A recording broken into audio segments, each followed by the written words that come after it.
Hi, Chad McComas here from Rogue Retreat. Another life skills, and we'd love to get back with you. And we got some more information this time, and you're going to hear Phil tell you some more about vaccines and that type of thing. But I guess all I want to say to you this week is remember that we are your team behind you. Even though you might not see us all the time and may you wonder, do we even know you exist? Yes, we do know you exist, and we are thinking about you. And if you ever need something, just reach out to our team just for encouragement. Maybe you need to work through a situation you're going through and you're not quite sure what to do. Feel free to do that. Your success is our success. So we are committed to making you successful. And we love having you in our program, but the biggest thrill we get is to get you out of our program and on to self-sufficiency. So remember, touch base with us and enjoy the rest of this video.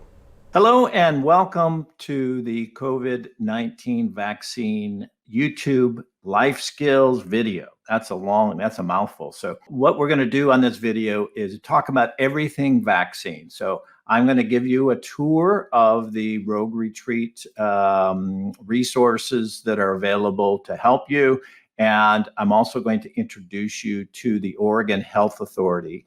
And we have 7 video clips of important information, taking that information and we've broken it down for you about eligibility, about the various vaccines, Pfizer, Moderna, and Johnson & Johnson, information about side effects to watch out for, and much more with that. But before we get into that, I want to give you a tour of the website. So right now we are on the COVID-19 vaccine page, and I'll show you how to get there. But I want you to take a look down here. So let me move a little closer here so you can see the 3 options. The 3 main audiences that we're addressing in this particular video is staff, if you're a staff member at Rogue Retreat, if you're a participant at Rogue Retreat in one of the programs, or if you're helping unhoused neighbors in your community around in Jackson County. So the links are at the bottom of the page. So how do you find this page? Well, if we go to the top navigation bar, you'll see a need help. And so if you scroll up to that area and then you click on the COVID-19, that will bring you to this page. So that's the quickest way to get to this page. But before we do a tour of those resources that are available for staff, participants, and our unhoused neighbors, so we're going to take a look at what the Oregon Health Authority has to tell us. First, let's take a look in a short video clip about where we are right now as a state here in Oregon. So to set the stage on where we are now, it's been seems like a long journey, and also it flies by. But we have vaccinated, there's been over 1.4 million doses of vaccine administered so far. We think that today we will hit that nearly 1 million people have been vaccinated, and roughly 500,000 people in Oregon have been fully vaccinated, gotten those 2 doses for Pfizer and Moderna. We know that for much of our vaccine journey here in Oregon that we've had very limited doses as set out by the federal government. We have seen those doses in the vaccine really increase, and know that we are going to, in relatively short order, hit the point where we have enough vaccine, and we are wanting to make sure that everyone who's eligible to get vaccinated will. And so we are anticipating, based on projections that we've been given by the federal government and what we've seen thus far, that everyone in Oregon who wants to get vaccinated, 16 and older, will be able to get vaccinated in June. Now we know that March 29th is a key date because certain people are eligible on the as of this day to get their vaccine. So in this video, some of the little segments that you're going to see from the Oregon Health Authority talk about the eligibility. So the question that we're really here to talk about today is, when can adults with underlying health conditions get a vaccine? And we'll talk about that right now. So we are in groups 1 through 5 right now. And 1 included healthcare workers. This includes childcare providers, educators, and staff, and people 65 and older. We've been making progress through that group. Group 6 will be eligible no later than March 29th, and that includes adults 45 to 64 with one or more underlying health conditions, which we will talk about. Migrant and seasonal farm workers, include seafood and other agricultural workers, food processing, also folks living in low-income senior housing, individuals experiencing houselessness, as well as people who are displaced from wildfires, firefighters, and those who are pregnant 16 and older. Then in group 7, these folks will be eligible no later than April 19th of 21, and this includes frontline workers as defined by the Centers for Disease Control, multi-generational households, members, and adults 16 to 44 with one or more underlying health conditions. And then no later than May 1st is everybody who wants to get vaccinated who's 16 and older. So we've heard about underlying health conditions. And so what does that really mean? Let's listen in as the Oregon Health Authority tells us what that really means. Talking here in this context about underlying health conditions with an increased risk, we're using a Centers for Disease Control definition. And there's a couple of different ways that the CDC talks about risk. And one of the ways they have a list of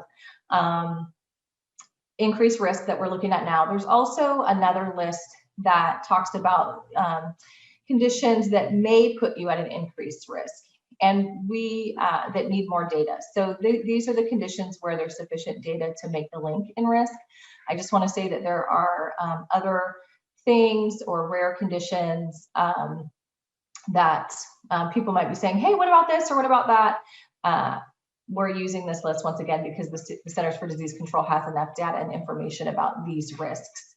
So I'm going to go through them and then share one caveat. So cancer, current cancer, all types, chronic kidney disease, chronic obstructive pulmonary disease, also known as COPD, Down syndrome, a range of heart conditions such as heart failure, coronary artery disease, or cardiomyopathies, an immunocompromised state from solid organ transplant, for example, or HIV, sickle cell disease, type 2 diabetes, obesity defined as a body mass index greater or equal to 30, and pregnancy 16 and above.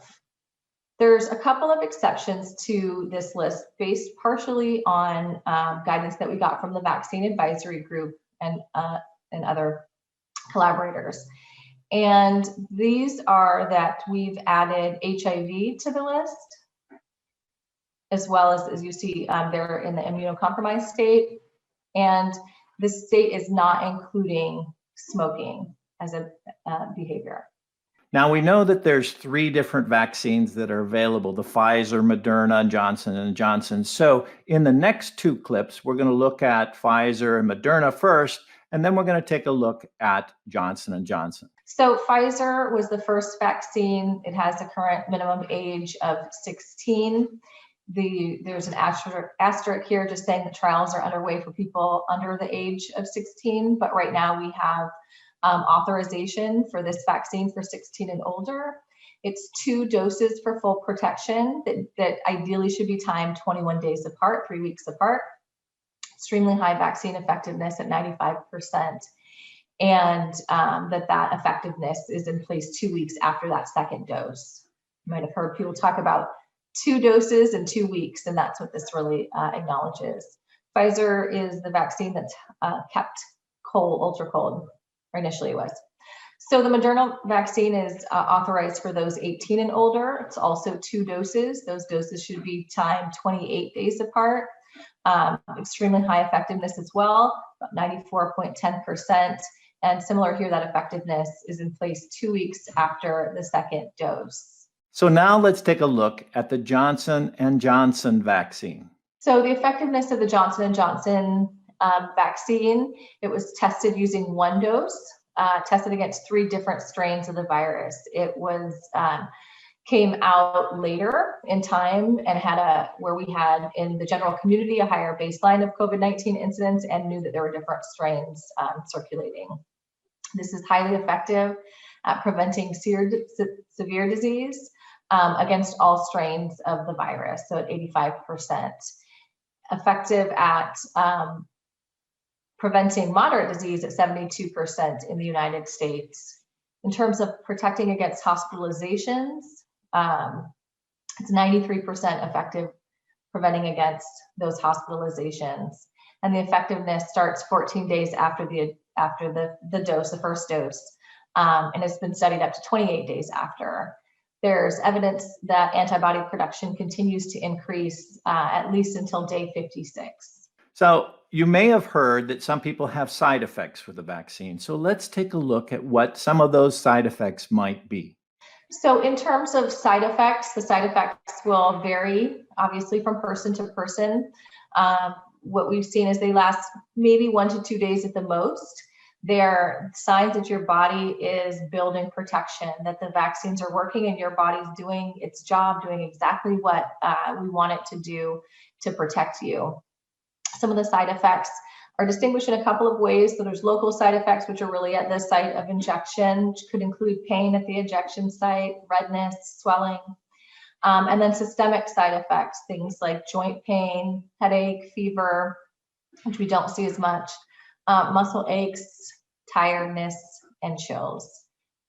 After getting vaccinated, we still need folks to wear a mask and socially distance. We know that you could still carry the virus without symptoms and that the virus could pass to someone else. So we still, after vaccination, are providing guidance to wear a mask and maintain that physical distancing.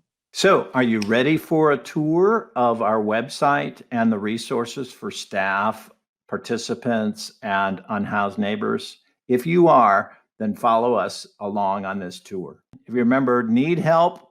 Click on the COVID-19 vaccine link. It'll take you here. And now we're going to take a look if we're a staff member or helping a staff member get their vaccine. We're going to start there. So let's click on this link. So now this is super easy. All you have to do is click on the button that's up here and watch this video first, and it will explain what these options are for staff if you work for Rogue Retreat. So now let's take a look at the participants. If you're a participant or working with a participant at Rogue Retreat, then use the link that's up here that's watch this video first. It'll explain the 3 options that are available for you.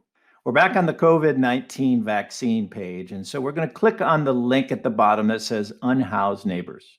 All we have to do here is just watch this video first, click on that button, and it'll walk you through the options that are available if you're helping unhoused neighbors. I appreciate you and all that you do, and I appreciate you taking all of the time to watch this particular video. Please, if you do need help, come to the rogueretreat.com or rogueretreat.org webpage. It comes to the same place, and click on the Need Help link at the top, and then click on the COVID-19 vaccine link to get to this page. You're going to find more resources as you scroll down below, and let's help as many people get vaccinated as possible and as quickly as possible. Thank you for all that you do, and have a great day. Wow, that was a lot of information, huh?